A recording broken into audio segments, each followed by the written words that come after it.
Shalom à tous, Baruch Hashem. On a l'immense plaisir et ce de continuer le Chok HaEmuna, la loi de la Emouna, la loi de la foi qui gère tout ce monde-là. On est le 24 Adar pour le cycle annuel et on commence donc avec le jardin de la foi. Timourim, les paris, les jeux d'argent. Le Rav nous dit, sachez que cette notion de parier de l'argent, c'est une grande maladie. Et celui qui est addict, qui commence à rentrer dans cet hobby-là de vouloir, ce loisir de vouloir faire des jeux d'argent, qui sache qu'il est en train de se créer une addiction. Et c'est une addiction qui est même plus dure des fois que les samim, c'est les sortes de drogues, toutes sortes de drogues que les gens ils peuvent prendre. Et en réalité, il nous dit, le Rav, cette addiction-là aux jeux d'argent, elles peuvent détruire un homme. Elle peut finir, chas shalom, par amener un homme au plus bas des niveaux. Et un homme qui a la Emouna, qui travaille sa foi en Hachem, il n'a mamash aucun lien avec tout ça. Il sait qu'un homme, il n'a rien à voir à faire ces jeux d'argent-là. Un homme qui a la Emouna, déconnecté de cette notion-là des paris et des jeux de hasard. En réalité, cette notion du pari, d'où elle provient? Elle provient de l'amour de l'argent. Que cet amour de l'argent, il fait sortir un homme de sa stabilité dans sa conscience. Ça sort un homme de sa tranquillité d'esprit. Et ça peut faire quitter un homme de sa conscience d'Hachem par amour de l'argent. Et elle peut le déraciner de toute la vérité, de toute la foi dans la providence d'Akadosh Baruch Hu. En réalité, les paris, ils paraissent comme un chemin qui est facile pour gagner des sommes extraordinaires d'argent. Tu te dis, waouh, je vais faire un petit coup de roulette, là, un petit coup de poker, un petit coup de machine à sous, et je vais gratter un ticket, un loto, et je vais gagner des sommes extraordinaires, je vais être super riche. Mais véritablement, toi, tu crois que c'était un chemin facile. Mais dis sache qu'en réalité, c'est un chemin très, très difficile qui amène l'homme et tous ses proches à une vie que Dieu nous en préserve, qui risque d'être d'une vie amère et très difficile à supporter. En réalité, les paris, ils vont prendre la tête à un homme. Parce que c'est un Yetzirara qui est constamment dans la tête, qui va créer des soucis, que le personne il est là en train de se dire, voilà, je vais essayer de gagner des sommes énormes, etc. Tout celui qui voit que les gens qui gagnent des sommes astronomiques, wow, son cœur, il veut lui aussi maintenant se dire, ouais, moi aussi, il va imaginer peut-être que moi aussi un jour c'est moi qui va être derrière l'écran, là, qui va gagner, qui va être le multimilliardaire, qui a gagné la somme du loto, ça va être moi. Du coup, le personne, il est comme ça, en train de rêver dans sa tête. Et il se rend pas compte qu'à cause de ça, hein, il se rend dans un gaspillage des heures de sa vie et qu'il est en train, de pouvoir d'investir des sommes énormes, qu'avec ces sommes d'argent que tu as perdues dans les jeux, tu aurais pu faire des choses extraordinairement positives avec. Hachem, il t'avait donné de l'argent pour faire des choses positives, pour faire des choses constructives. Et toi, tu l'as gaspillé dans une illusion, dans un fantasme d'argent. En réalité, le pari, il entraîne une tristesse terrible pour tous les proches de la personne qui tombait dans les jeux des paris et les jeux d'argent, en particulier pour sa femme, ses enfants, que eux, ils sont là, ils sont témoins de voir comment toute l'abondance, toute la bracha, tout l'argent qu'Hachem il avait envoyé au mari à la maison, ils partent en fumée dans des choses qui servent à rien, alors ils auraient pu l'utiliser pour des choses qu'ils avaient vraiment besoin, la famille. Et d'après la loi juive, l'argent que l'on gagne de paris ou de jeux d'argent, ça s'appelle du vol. C'est pourquoi il n'y a pas là-bas de bénédiction. Chacun, il verra clairement que cet argent-là, il n'en tirera pas profit s'il peut faire attention véritablement. Parce que l'argent qui provient d'un conduit qui est dégoûtant, d'un canal par lequel l'argent arrive, si ce canal il est dégoûtant, un homme il n'en profite pas. Il ne fait que souffrir de cet argent-là. Il nous dit le Rav, sache qu'un parieur, il est constamment perdant en réalité. Il faut savoir comment expliquer, rappelez-vous le klal Zahav, le principe en or qu'on a expliqué dans ces enseignements-là. Qu'à Rosh Hashanah, on fixe combien un homme il va gagner d'argent pour toute l'année. Mais on fixe aussi combien un homme il doit perdre. Par exemple, on a fixé à Rosh Hashanah qu'un homme il va gagner 150 000 shekels. Bon, pour les Français, on va dire, allez, 150 000 euros. Un homme il va gagner 150 000 euros ou 150 millions d'euros. Et on lui a fixé également que durant l'année, il doit perdre 30 000 shekels, 30 000 euros. Mais attention, il y a une différence entre ces deux côtés qu'on vient de voir ici. Par rapport à ce qu'un homme, il lui a été fixé combien il va gagner, Même s'il fait tous les efforts du monde au niveau matériel, eh ben, il veut faire les plus grandes conneries, etc. Il ne pourra pas gagner plus que ce qu'on lui a fixé dans le ciel. Par contre, attention, prêtez bien attention à la suite de ces paroles-là, il me dit le Rav. Par rapport à ce qu'il a été décrété, combien un homme il doit perdre d'argent dans l'année, un homme, il peut choisir de perdre plus que ce qui lui avait été fixé dans le ciel et ce qu'il doit perdre comme argent. Et que Dieu nous en préserve. Un homme, il peut, Chad Shalom, perdre tout son argent et sa fortune et rester endetté avec des sommes énormes. Donc maintenant qu'on a dit ça, réfléchis un instant. Si tu perds d'un côté avec les paris, tu peux risquer de perdre tout l'argent que Hachem t'avait attribué pour cette année, et même plus, que Dieu nous en préserve.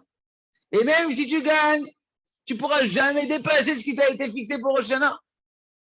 Et en plus de ça, rajoute encore dans ton raisonnement, dans ton introspection, que cet argent-là, il n'y a pas de bénédiction. Tu ne vas pas en tirer de véritable profit. Il se trouve donc, c'est ça qu'on a dit au début, qu'un homme qui joue dans les paris, il ne fait que perdre.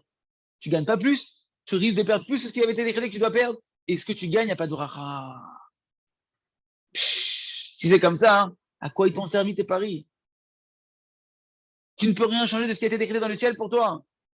N'est-ce pas que c'est mieux en réalité, il aurait été mieux que tu attendes de recevoir tranquillement ce qu'Hachem il t'a décrété avec un chemin droit et dans le kavod et les honneurs et la bracha qui va avec. Et Rassam Hachem que chacun puisse se renforcer dans la volonté de sortir, chacun à son niveau, de cette emprise des jeux d'argent et de savoir, de clarifier la vérité, qu'on est perdant et on a tout à gagner de sortir de cette addiction. On continue avec le jardin des louanges, Modim ou Metaknim. On remercie et on répare. Pourquoi? Parce que lorsqu'un homme, il est en train de constamment en train de revenir à remercier sur chaque chose sur lesquelles il n'avait pas remercié. Rappelez-vous qu'on parlait que quand il y a un Mashiach, eh ben, il va nous ouvrir les yeux, Mashiach, de voir quand tout était pour le bien, et que toutes les bonnes choses sur lesquelles on n'avait pas eu conscience qu'on n'avait pas remercié, on va remercier, on va amener un sacrifice de remerciement. Et toutes les choses mauvaises, on croit qu'elles étaient mauvaises, on va se rendre compte avec la venue du Mashiach qu'elles étaient pour notre bien, et donc on va aussi amener un sacrifice de remerciement. Et donc le Rav dit, à chaque fois qu'on va commencer à remercier sur des choses qu'on n'avait pas remerciées dans le passé, eh ben, en remerciant, on répare toute la vie passée où là-bas on n'avait pas remercié Akadosh Baruch Hu. Parce qu'en réalité, tu es en train par ton remerciement de réparer toute la vie que tu as vécue sans foi, sans émouna. Et tu ramènes tout à travers ton remerciement sur le passé, tu ramènes tous les événements passés dans la émouna, dans la foi avec Hachem. C'est pourquoi, quand une personne elle va repasser en arrière sa vie, plus elle va réussir, et ça on peut le faire aujourd'hui les amis, quand on fait des doutes, eh ben, il faut faire cet exercice-là, d'essayer de retracer sa vie en arrière et d'essayer à chaque fois de se souvenir encore un détail là-bas où je n'avais pas dit merci à Hachem, où j'avais pas vu que c'était le bien là-bas, que ça venait pas d'Hachem, j'avais pas la conscience que ça vient d'Hachem, et je vais remercier là-bas. Eh ben, mon ami, à chaque fois que tu vas remercier sur un événement passé, que tu te rappelles, tu es en train de réparer tous les détails de cet événement-là de ta vie, sur lesquels à cette époque-là, tu n'avais pas remercié Hachem. C'est-à-dire qu'en fait, à cette époque-là, tu avais vécu cet événement-là sans foi, sans émouna en Hachem. Que ce soit les détails, les éléments positifs de la vie passée, où là-bas tu n'avais pas eu la foi que ces éléments positifs ils étaient offerts par Hachem, que c'était l'œuvre de la providence d'Hachem, et tu pensais que c'était quelque chose d'hasardeux, tu pensais que c'était un bienfait que tu avais eu par tes propres efforts, ou bien Stan, que tu n'as pas fait attention, tu pensais que c'était bon, c'est normal, qu'est-ce qu'il y a? Je profite de l'électricité, je profite de l'oxygène, c'est normal, j'ai une femme, des enfants, c'est normal, j'ai de l'argent, c'est normal, j'ai une maison, c'est normal, j'ai une voiture, c'est normal. Ah. Et d'un coup, maintenant tu répares ça. Que maintenant tu te dis non, c'est pas normal. Si j'ai bénéficié de tout ça, c'était seulement parce que c'est Hachem qui a voulu me les offrir. Ou bien maintenant, de notre part, d'autres détails, que là-bas, tu disais, je voulais pas que ça se passe comme ça, moi. C'est-à-dire quoi? Tu n'avais pas foi que là-bas, ça provenait d'Hachem pour ton bien. Tu t'es plaint.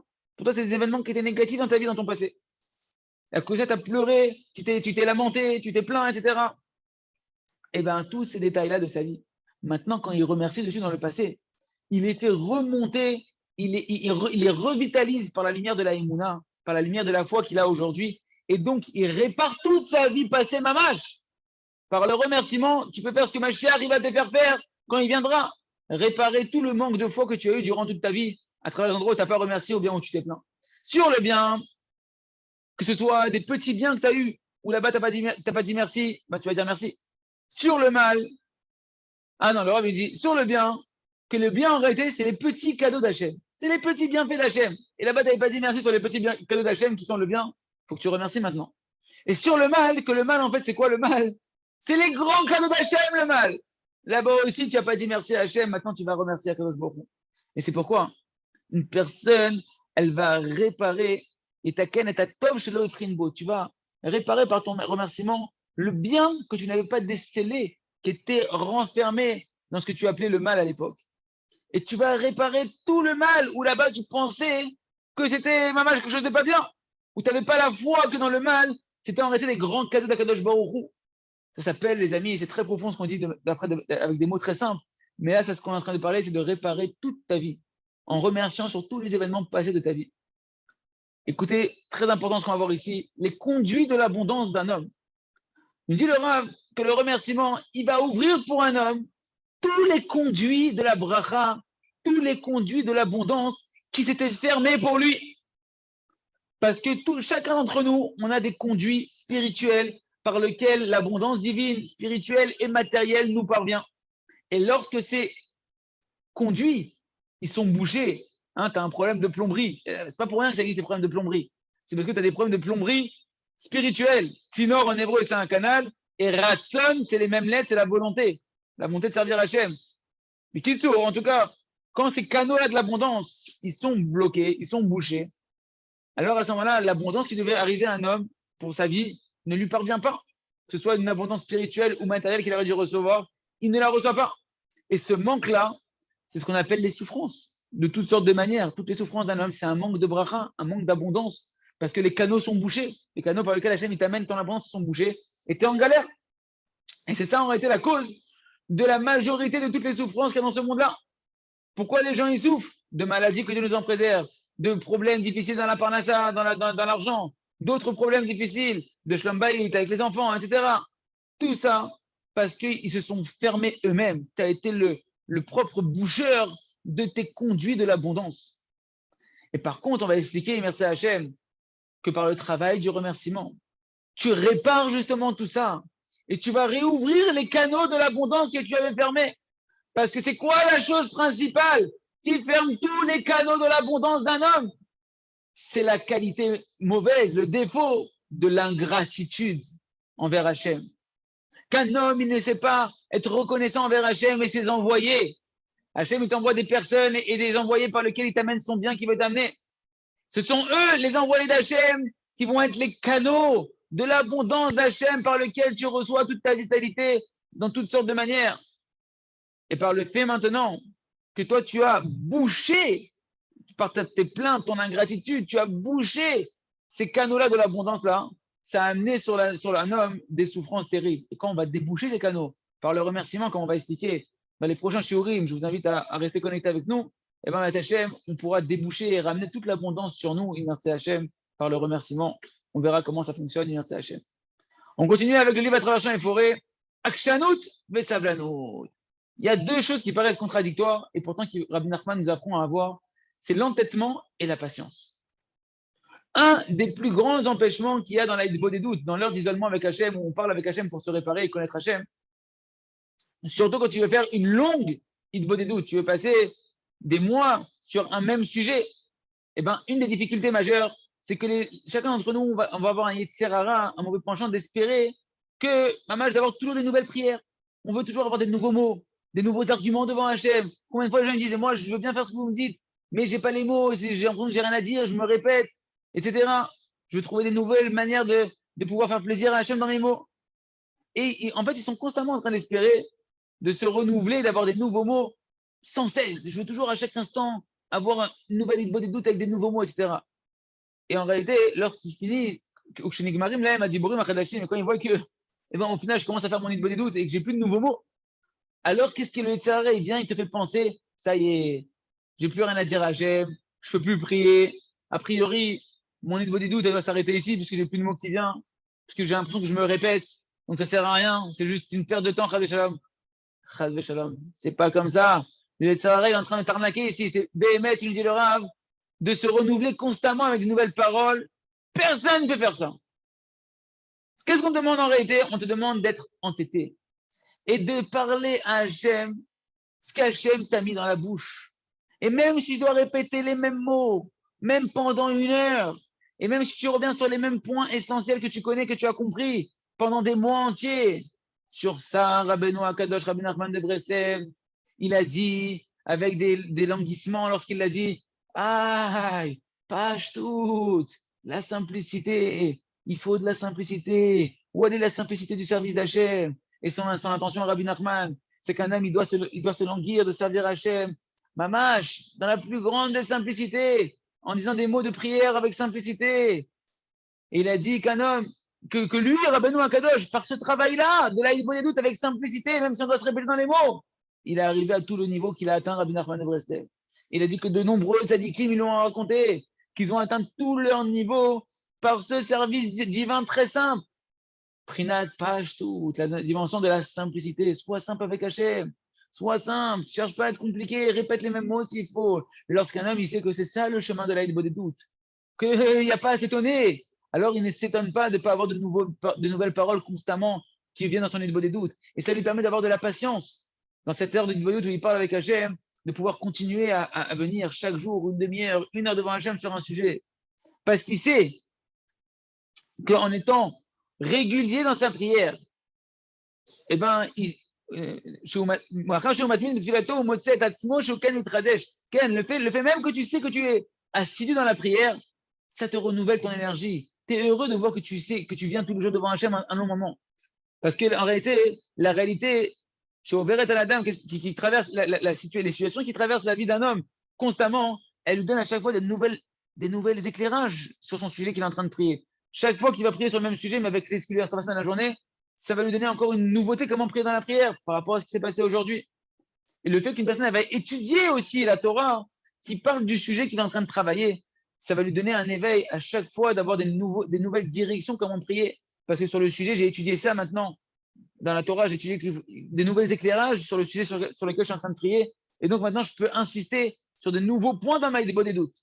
Et ainsi, comme ça, en réalité, un homme, il va également se renouveler au niveau de sa volonté, au niveau de la clarification qu'il va faire, que maintenant, de plus en plus, il clarifie dans sa des doutes chaque jour où il vient devant Hachem parler sur le même sujet, il clarifie encore plus combien c'est vrai, combien d'aller dans ce chemin-là, c'est le mal, et là, c'est la vérité. Et ça lui donne comme ça un renouveau dans le feu qu'il a dans sa des doutes.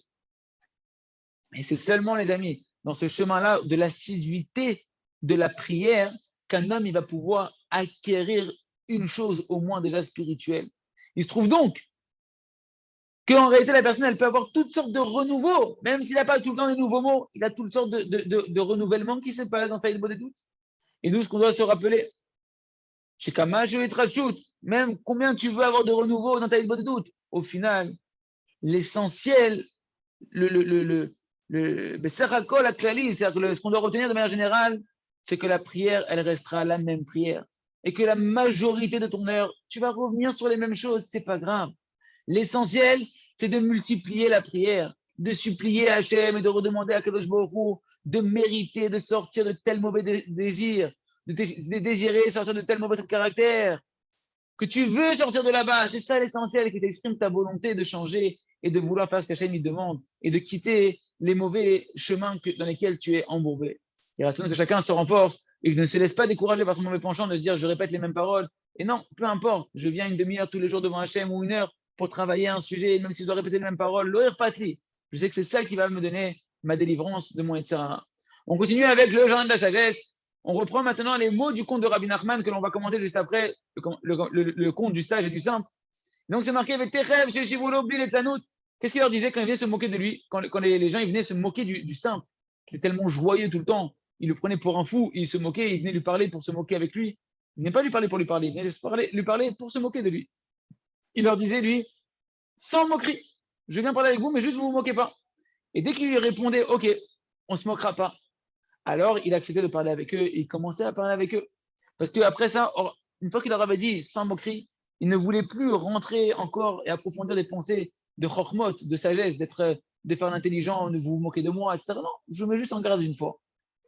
Parce qu'il sait que le fait même de parler avec les gens, de dire vous vous moquez de moi, ne vous moquez pas de moi, etc. Même ça, c'est une sorte de moquerie. Parce que c'était un homme extrêmement simple, le simple, extrêmement intègre dans sa émouna. Dès que le tam, donc maintenant on prend le commentaire du Rav Arush, dès que le simple, il les mettait en garde de s'éloigner de la moquerie dans leur conversation, après, il ne pensait plus du tout à ça. Parce qu'après, c'était plus son problème. Vu qu'il les avait mis en garde, c'était fini. Et dès qu'il lui répondait, OK, on va parler avec toi sans se moquer, sans moquerie, il acceptait. Et il ne continuait pas à les suspecter que peut-être qu'ils vont se moquer de lui. Que même après, toutes les paroles qu'ils vont lui dire, c'est de la moquerie en fait.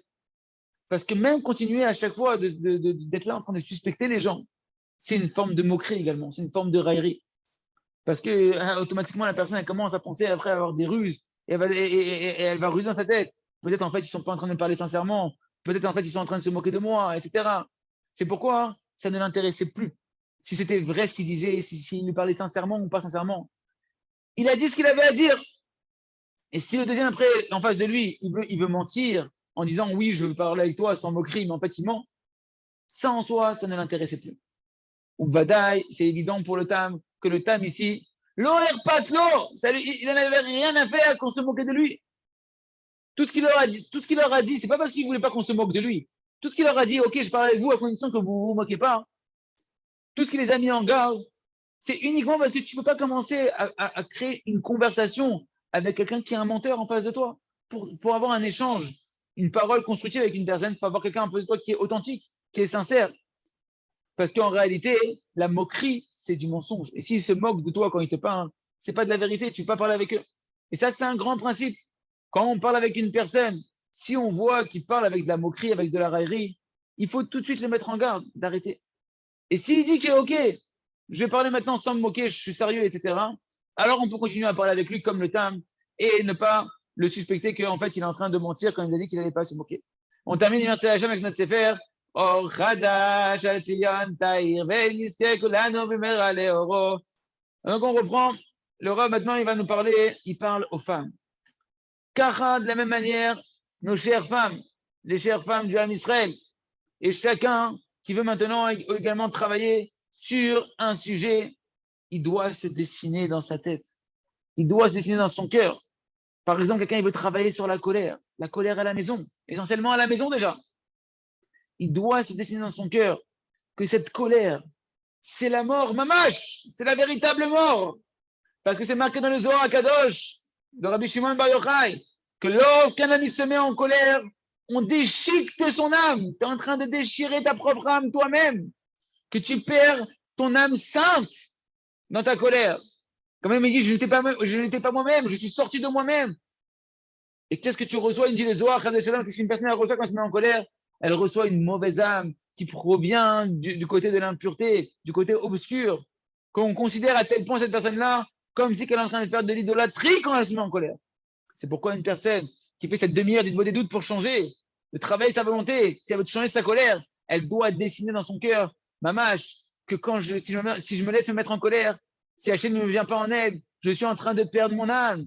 Il rentre en moi des démons maléfiques, des esprits du mal, jusqu'à ce que la personne, au moment où elle est en train de prier, elle doit ressentir que si ne serait-ce qu'une seule fois encore, elle tombe dans la colère, mamache, elle va mourir. Cette colère-là, c'est la mort. C'est le suicide. Parce que je perds ma neshama, il dit le Zohar, je perds mon âme sainte. Pareil pour la médisance. Une personne doit se rappeler ce que la Gemara Gdosha dit, elle doit se dessiner la crainte de la Shnara, comme la mort, en se disant que dans la Gemara, c'est marqué que tout celui qui dit la Shnara, il tue 3 personnes par sa mauvaise parole. Tu tues toi parce que tu es en train de dire la Shnara, celui qui va écouter ton Shnara qui y croit, et celui sur qui tu as parlé, tu vas le tuer. Et donc la personne, elle doit, si elle veut travailler la Shnara, quand elle fait ça avec des doutes, elle doit méditer, réfléchir et prier à Hachem, d'avoir conscience que véritablement elle est en train de tuer 3 personnes si elle fait la Shnara. Si elle accepte une mauvaise parole, je suis en train de tuer 3 personnes ici. Et de se dessiner un match, de ressentir que chaque parole, tu dois prier sur Hachem, je veux ressentir que chaque parole de la Shnara, c'est la mort, mamache. Et c'est que comme ça, les amis, comme on l'a expliqué en long et en large dans les pages précédentes, que tu vas pouvoir crier de toutes tes forces à Hachem que tu veux la vie. Je veux vivre Hachem, je veux plus me mettre en colère, je veux plus dire de la Shnara. Comme si que tu te bats pour ta propre vie parce que tu sens que c'est la mort. Et en réalité, comme ça, chacun il doit travailler, peu importe le défaut que tu veux travailler, peu importe le mauvais désir que tu vas travailler qui se renforce sur toi, l'addiction dans laquelle tu es bloqué. C'est ce qu'on appelle la force de l'imaginaire, le koach hadimion. Le Yetzer Hara, il a une force de l'imaginaire pour te faire fantasmer des choses interdites. Toi, tu dois utiliser maintenant cette force de l'imaginaire pour aller le combattre et t'imaginer véritablement le danger qu'il y a dans chaque faute. Et quand en réalité, tu vois que maintenant ta force de l'imaginaire, elle va dominer sur toi, hein, dans le mauvais côté, c'est-à-dire que tu vois que quoi, que c'est le Yetzer Hara qui domine sur toi, il te fait imaginer toutes sortes de choses, que oui, il faut que je mette en colère, oui, il faut que j'utilise la Shonara, oui, il me faut ce plaisir-là maintenant, tout de suite, etc. Ça veut dire qu'en ce moment-là, tu es un animal sur deux pattes. Tu es bien à ce moment-là, ce qu'ils disent les goyim, que Dieu nous en préserve, un descendant du chimpanzé. Mais nous, c'est pas vrai. On n'est pas comme ça. Nous, c'est notre intellect qui domine notre Yetzer Hara, qui domine notre penchant. Sinon, tu es en réalité un animal qui déchique. Parce que la force de l'imaginaire, c'est la force animale, comme c'est marqué dans les Sifrei Chassidut, dans les livres de la Chassidut. Et un homme, il n'est appelé par l'appellation d'un homme que lorsque sa force de l'imaginaire, elle est clarifiée. C'est-à-dire quoi? C'est pour ça que le mot Adam, Adam, c'est quoi le mot Adam? Pourquoi on s'appelle Adam, un homme? Ça vient du mot Edamel et Elion. Je vais ressembler au divin. Et le mot, ça vient du mot dimion, ça vient aussi également du mot ressembler, imaginaire. Je vais ressembler au divin. Je vais sortir de l'imaginaire qui est le contraire et ressembler à Kadosh Baruch Hu, nous a dit le prophète Yeshaya.